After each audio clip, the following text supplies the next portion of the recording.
السلام عليكم ورحمة الله وبركاته. الله قال لي قصة رواية كنا أبو بكر الصديق أكاديمي أو كوع عوينس إن هنجاد سيف كبرتين قرآن كريم كان إن كل آخر ست فضل هذا نقول سوت سبسكرايب رجالك قبل كان فرصي أدوار مقال بالسوق لأنه هذا نلجوا جرتنا فضلا شرقنا مقال كسيا ولا الله كان لقوا فايدستان وحي كومنت أما سؤالها وتسوي دين كرتن إن شاء الله أنا وإذا كجسوا جواب كلام مقالك إن شاء الله ما أنتم حنقادم دونا مستواها اللباد أيام برننا إن شاء الله مستواها اللباد أيام شرحنا إن شاء الله مستواه لبعض وحاوي والجزء الأول واي من كتاب التطبيق إن الجزء الأول كان واكنا وأنا مستواه لبعض واي وأنا الجزء الأول واي سلسلة منهج كان تطبيق إن شاء الله مركب محلها إن مستواها يعني محلها أيان شرحنا ماتا إن مركب جوهريسو إن مستواها وكبلا ونايا ألف كيو كبلا ونايا ألف أيو كبلا ونايا ما دام عنق محلها أوفر يعني محلها بعد وكسر بحي كتاب كاني أها سلسلة نون والقلم لتعليم الأطفال كيفية إمساك القلم أيان محلها كسر قادني عنق وصول مية محلها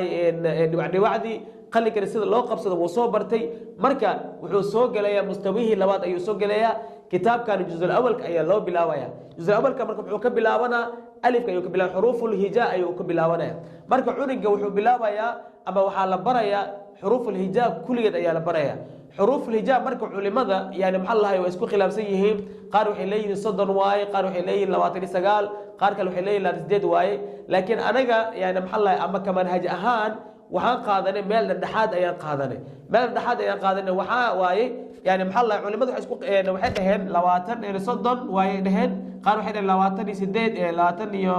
29 ay dhaheen qaar kale waxay 28 way dhaheen marka dhadhaxaadka aan qaadana waxa waaye 30 iyo 28 waaye 30 kan waxaan bareynaa ilmaha markay cusub yihiin oo maxal laha higaada ee bilow ay yihiin oo far isku dar iyo intaysan gaarin marka ugu horeyso maxal laha 30 ka xuruuf ayaan barnaa waa alif ilaa iyo maxal laha laga gaaro maxal lab alif iyo hamza iyo oo 30 ko dhan ayaan maxal laha barnaa marka hore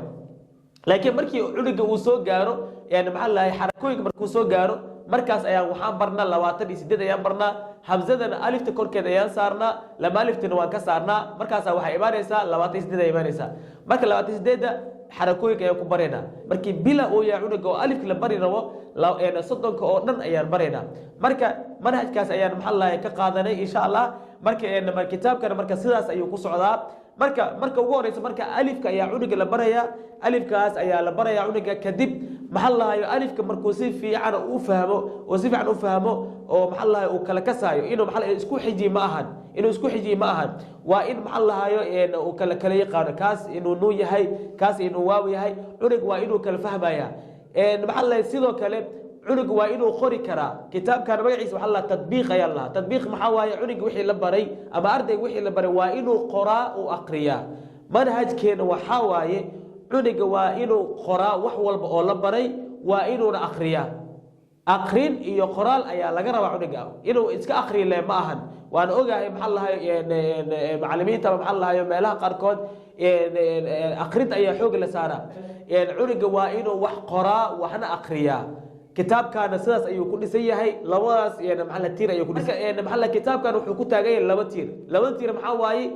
أقرين إقرال وإن قرتا أو أقرسا واحد برتين مركا عنق مركا ألف كاس أي لبريا وصيف عن مركي الله برا أو كبحه مركز أي عنق وحجليا حروف يعني محلها يعني محل فتحة أي لبريا يعني حركوي كمان أكتين محلها وحوجوريسو الحركات وحوجوريسو محلها يعني فتحة أي جوريسو كدب محلها يعني كسر أي كحكتو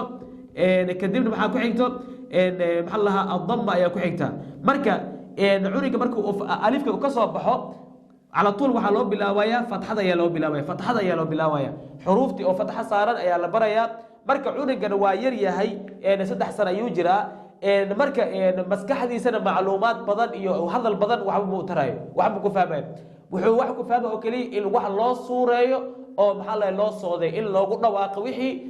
kadibna maxaa loo suureeyo marka waxa dhaysa cunuga markaad faasiinaysid waxa leedahay كم حاوي فتحة يا ليدا waxaad kaloo dhehaysaa maxaa la afka fur ayaa leedahay afka fur markaad xarakada fatxada markaad ku dhawaaqaysid afka fur dheh afka fur gacanta adiga ka macallin ahaan kor u qaad si cunuga uu ku fahmo in fatxada kor saaran tahay xarafkan hoos u jiro afkaagana fur kala fur dheh marka furitaankaas maxaa waaye fatxada markii lagu dhawaaqay waa in afka la furaa cunugan hadduu saas u fahmo weligiisa ma ilaawaya anigana waan tajribeeyey oo sidaasaan ilmaha ku fahansiinaa fatxada marka maxaa la cuniga afka furdhe marka fatxada ku dhawaaqays marka uu maxaa la cuniga oo fatxada si fiican u fahmo oo maxaa la xarfooyinka oo kala garanayo kaas inuu a yahay kaas inuu ba yahay kaas inuu ja yahay kaas inuu xa yahay oo kala fahmayo cuniga markaas waxaa loo bilaabayaa laba xaraf inuu isku dhajiyo laba xaraf inuu isku akhrin karo ma ahan in loo bilaabo kasrada iyo dabada in loo bilaabo ma ahan asigoo waxba higaadin karin cunuga marka manhajka kitaabka uu ku socdo waxaa waaye cunuga fatxooyinka fatxada hadduu soo fahmay waa in loo bilaaba laba xarfood sida qaabka la isugu dhajiyo waa in loo bilaabo waa in la baraa laba xarfood maxaa la barayaa yani maxaa la jamcu xarfayn ayaa la barayaa jamcu xarfayn ayaa la barayaa maxaa waaye marka sida maxaa la a ba aba ja ba jaba xa ma xama jada jada qaba qaba sada sada jala jala maxaa lahayo marka jamcu xarfayn ayaa lahaa yani labadaas xarfood ayuu maxaa lahayo isku maxaa lahay dhejinaya cuniga ayaa maxaa isku akrinaya labadaas xarfood ayuu isku akrinaya intaan la barin kasrada iyo daba intaan la barin maxaa lahay jamcu xarfayn ayaa la baraya kadib marka labada xarfood markuu isku soo qabto labada xarfood markuu isku soo qabto ayaa haddana waxaa loo bilaabayaa jamcu alaaata axruf ayaa loo bilaabayaa saddex xarfood inuu isku dhejin karo ayaa haddana loo bilaaba saddex xarfood ayuu isku dhejinaya saddexda xarfood maxaa waaye sida maxaa lahaa sa asa da asada ba ra xa baraxa tara taraka taraka jama jamaca jamaca xasada xasada marka maxaa la saddexdaas xaraf ayuu maxaa la cuniga haddana uu baranaya marka cuniga marka waa inuu maxaa la labada xarfood sidii la isku akhriyo maxaa la waa inuu fahmaa kadibna markuu intaas soo fahmo waxaa loo bilaabaya saddex xarfood inuu isku akhri karo ayaa loo bilaabaya marka maxaa la kitaabkana intaas bis oo maxaa la mustawaha labaad juz al-awwalka oo kitaabkan pinkiga ah intaas bis oo ka hadlaya maxaa la xuruufta iyo fatxada xuruufta hijaaga iyo fatxada iyo laba xarfood sida la isugu akhriyo saddex xarfood sida la isugu akhriyo iyo bis intaas bis oo ka hadlaya wax kale kama hadlaayo sida xarfan isku dara iyo kasre iyo dame iyo mustawaha saddexaad ayuu cunuga ku qaadanaya marka kitaabkan marka juzul awalka ah waana mustawaha labaad waaye intaas ayuu ka hadlaya intaas ayuu ku kooban yahay intaas ayuu ku saabsan yahay insha Allah marka cunuga markuu intaas uu dhameeyo kadib ayuu mustawaha saddexaad ayuu tagaya insha Allah marka kitaabkan marka hadda waxa isweydiin mudan meeqa bir ayuu ku jiraya ama meeqa bilood ayuu ku jiraya kitaabkan cunuga waxa laga rabaa inuu ku jiro 2 bilood maxaa la hayaa 2 month ayuu ku jiraya 2 month ama maxaa la hayaa shahrayn ayuu ku jiraya cunuga shahrayn ayuu maxaa la hayaa maxaa la kitaabkan oo ku jiraya marka 2 bilood